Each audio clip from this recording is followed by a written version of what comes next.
साईं की बात। बच्चे, जो मेरा प्यारा बच्चा होता है ना, जो राम को प्यारा बच्चा होता है ना, वो उसके लिए रास्ते बना ही देते हैं, उसके लिए बहाने ढूंढ ही देते हैं कि वो उनके पास आ पाए कैसे भी करके। ऐसे कुछ चीज़ें बना देते हैं, ऐसे कुछ परिस्थितियाँ बन जाती हैं कि उनका बच्चा उनके पास आ जाता है। देखो, तुम्हें बुलाने के ना मेरे पास बहुत सारे तरीके हैं, और मैं तुम्हें चाहूँ ना तो किसी भी तरीके से अपने मंदिर, अपने दर्शन करने बुला सकता हूँ। ये मुझ पर निर्भर करता है कि मैं तुम्हें कब बुलाता हूँ। और जब भी तुम मेरे मंदिर आते हो ना, किसी भी बात को लेकर, किसी भी परिस्थिति को लेकर, तो वो परिस्थिति मेरी ही बनाई होती है। मैं चाहता हूँ कि तुम मेरे मंदिर आओ, मेरे दर्शन करो। जब तुम्हारे मन में ये उत्पन्न होता है ना, ये इच्छा उत्पन्न होती है कि बाबा के दर्शन करने हैं, तो मैं ही तुम्हें बुलाता हूँ, मैं ही तुम्हें खींचता हूँ, मैं ही तुम्हें पुकारता हूँ, बुलाता हूँ, तब तुम मेरे पास आ जाते हो। और सुनो मेरे बच्चे, सफलता पाना और मेहनत करते रहना, इन दोनों में फ़र्क है मेरे बच्चे। क्योंकि सफलता तो हर इंसान को मिल जाती है, लेकिन सफल होने के बाद जब इंसान मेहनत करना नहीं छोड़ता ना, तो वही व्यक्ति सफल है इस दुनिया में। क्योंकि मेहनत कर कर ना हर कोई सफलता तो प्राप्त कर लेता है, लेकिन सफलता प्राप्त करने के पश्चात वो मेहनत करना छोड़ देता है। उसे लगता है कि सब कुछ तो उसे मिल चुका है, तो फिर क्या करना है मेहनत कर कर। वही लोग अटक जाते हैं, और वही लोग मेहनत करते करते सफलता पाकर भी पीछे हो जाते हैं। और जो लोग मेहनत करते जाते हैं, हर दिन नया सीखते हैं, उन्हें हर दिन ये लगता है कि आज का दिन उनके लिए नया दिन है, और उन्हें ये लगता है कि आज का दिन उनके लिए आखिरी दिन है। अगर ये दोनों बातों को सोचकर वो दुनिया में अपने हर दिन को एक नए तरीके से जिए, एक आखिरी दिन की तरह जिए ना, कि जिससे कि वो अपना बेहतरीन से बेहतरीन काम कर सकें, अपने काम को महत्व दे सकें, अपने परिवार को महत्व दे सकें। अपने ज़िंदगी में ना दो चीज़ों को बहुत ज़्यादा महत्व दो, एक अपने काम को और दूसरे अपने परिवार को। जब घर आओ तो थकावट को दूर करो, क्योंकि तुम्हारा परिवार पूरा दिन तुम्हारा इंतज़ार करता है कि तुम कब मेहनत कर कर घर पहुँचोगे, और अपने बच्चों के साथ, अपने घर वालों के साथ में हंसी से मुस्कुराओगे, उनके साथ बैठोगे। जब तुम उनके साथ बैठोगे ना, तो तुम्हारा थकावट है ना, वो सारी दूर हो जाएगी। और जब बच्चों के साथ बैठोगे, बड़े बूढ़ों के साथ बैठोगे, तो कुछ उनकी बातें कहोगे, कुछ सुनोगे, तो तुम्हें बहुत सारी बातें ना ज्ञान की ऐसे मिलेंगी, जो शायद तुम्हें कहीं पढ़ने को नहीं मिली, जो शायद कहीं सीखने को नहीं मिली। उनके तजुर्बे से ना तुम्हें बहुत कुछ सीखने को मिलेगा, बहुत कुछ। और ऐसा नहीं कि बड़ों से, तुम्हें बच्चों से भी बहुत कुछ सीखने को मिलेगा, कि चाहे कितना भी लड़खड़ाओ, गिरो, रो, लेकिन फिर खड़े होकर दोबारा से उठना है और जीतना है, जैसे बच्चे करते हैं। तो देखो, हर अवस्था में अपनी अपनी खासियत है। तुम्हें हर अवस्था से सीखना होगा। जब तुम रहोगे ना उसमें, तब तुम्हें समझ में आएगा, क्योंकि तुम्हारा बचपन तो बीत चुका है, तुम बहुत सारी बातों को भूल चुके हो।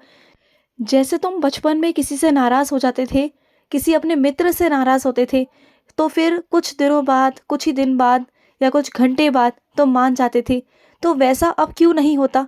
क्यों अब तुम किसी से नाराज़ होते हो तो सालों सालों, दिनों दिनों, महीनों महीनों तुम बात नहीं करते हो, नाराज़ हो जाते हो। और कई रिश्ते तो तुम्हारे ऐसे हैं जो टूट ही चुके हैं, जिनसे तुम मुंह ही फेर चुके हो। तो उन चीज़ों को समझो। क्यों तुम उस तरीके से नहीं रह सकते जैसे तुम बचपने में रहते थे?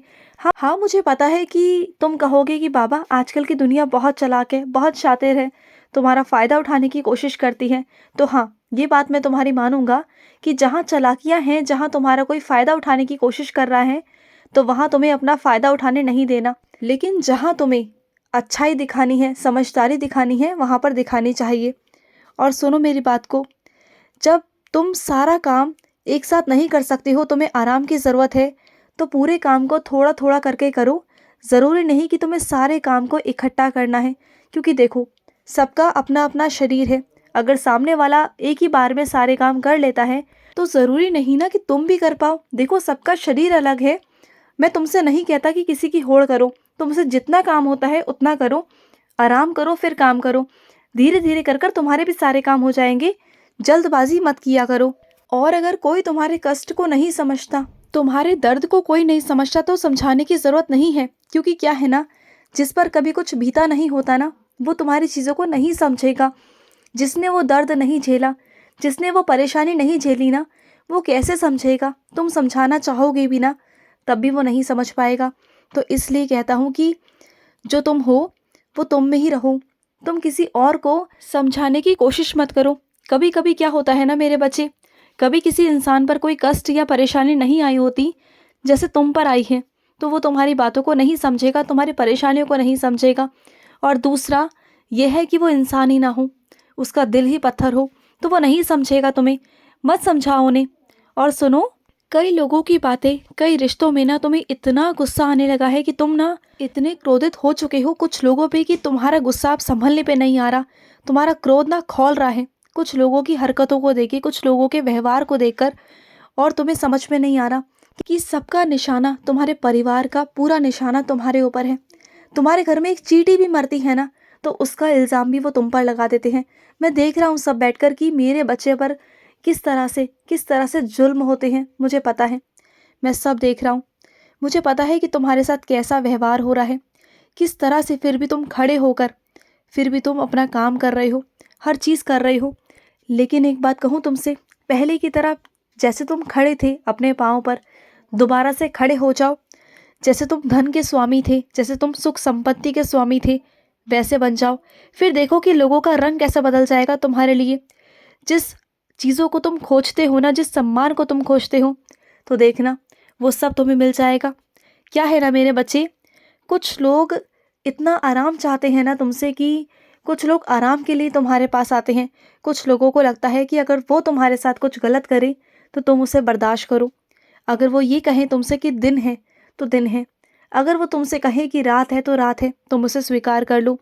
वैसे लोग ना बहुत अलग है मेरे बच्चे, और वो नहीं चाहते हैं कि तुम कभी भी उनके खिलाफ आवाज़ उठाओ, उनके खिलाफ कभी भी कुछ बोलो, वो कभी नहीं चाहते। तो वैसे लोगों के लिए तुम त्याग करना, वैसे लोगों के लिए तुम रोते हो, परेशान होते हो, क्यों करते हो वैसा? तुम्हें जैसा अच्छा लगता है वैसे करो ना। क्यों उस दुख के कारण को तुम अपने अंदर लेके बैठे हुए हो? रो रो कर तुमने अपना बुरा हाल करके रखा हुआ है। जाने दो, ऐसे दोगले लोगों का कभी भी साथ नहीं देना चाहिए, ना ही उनके लिए रोना चाहिए। जो तुम्हें अच्छा लगता है, जो करना चाहिए तुम्हें, तुम वो करो, जिसमें तुम्हारा मन करे, जिसमें तुम्हें प्रसन्नता मिलती हो, ठीक है ना? और ऐसा नहीं है कि जिस काम को तुम करना चाहते हो उस काम में देर हो गई है, नहीं हुई है। जिस काम को तुम जब करना चाहो तब कर सकते हो, कोई देरी नहीं हुई है। तुम आगे चलो, मैं तुम्हारे साथ हूँ, और तुम्हें पलट कर देखना नहीं पड़ेगा, ये मेरा वादा है। और किसी ऐसी जगह से तुम्हें बुलावा आ रहा है जिस जगह पर तुम पहले से जाना चाहते थे। वो जगह तुम्हारी बहुत प्रिय जगह है, और वो काम भी बहुत प्रिय है जो तुम्हें मिलेगा।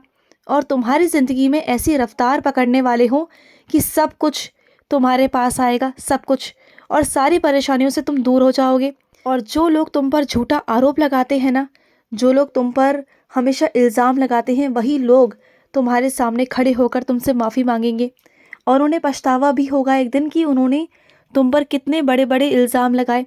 बहुत गलत किया उन्होंने तुम्हारे साथ, जो किया है उसका उन्हें पछतावा ज़रूर होगा, कि मैं तुमसे कहता हूँ। और सुनो, मुझे पता है तुम्हारी सोच शुरू से यही रही है कि अपने पूरे परिवार को साथ लेके चलना है। तुम हमेशा पूरे परिवार को साथ लेकर चलने की कोशिश करते हो, लेकिन तुम्हारे परिवार में कुछ ऐसे लोग हैं जो घर तोड़ने की कोशिश करते हैं। वो चाहते हैं कि घर टूट जाए, बिखर जाए। लेकिन तुम बार बार यही कोशिश कर रहे हो कि सब कुछ एक साथ हो, और एक साथ चले, प्यार से रहे, सब कुछ अच्छा हो। और जो तुम चाहते हो ना वैसा ही मैं करूँगा। लेकिन जो लोग ऐसे हैं कि घर तोड़ना चाहते हैं ना, पहले मैं उनको सुधारूंगा। तुम चिंता मत करो, मैं तुम्हारे साथ हूँ। खुश रहो, मेरा बहुत बहुत आशीर्वाद है। आज का साई संदेश समाप्त हुआ।